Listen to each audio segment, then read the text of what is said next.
long before it was called Palestine. This land was known as Canaan, as recorded in the Bible. It was inhabited by ancient peoples such as the Hittites, Jebusites, Amorites, Girgashites, Arkites, Sinites, Arvadites, Zemarites, Hamathites, and Sidonians, all descendants of Canaan, the son of Ham, who was the son of Noah, as written in Genesis 10:15-19.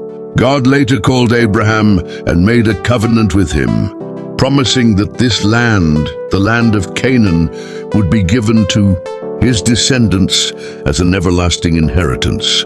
This is the beginning of God's promise to the people of Israel, which laid the spiritual and historical foundation of their connection to the land.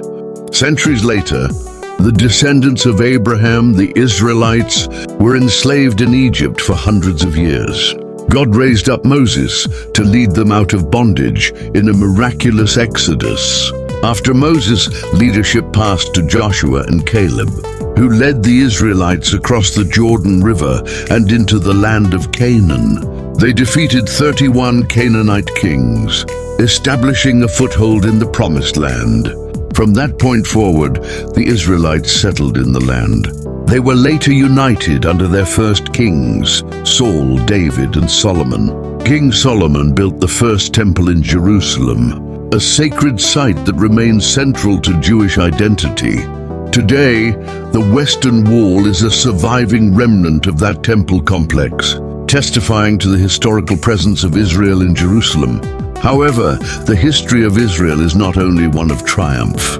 Because of repeated disobedience to God and turning to idol worship, the kingdom eventually fell.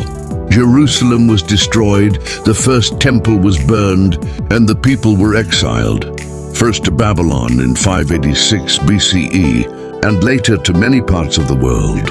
In 135 CE, after a failed Jewish revolt led by Bar Kokhba, Roman Emperor Hadrian brutally crushed the resistance.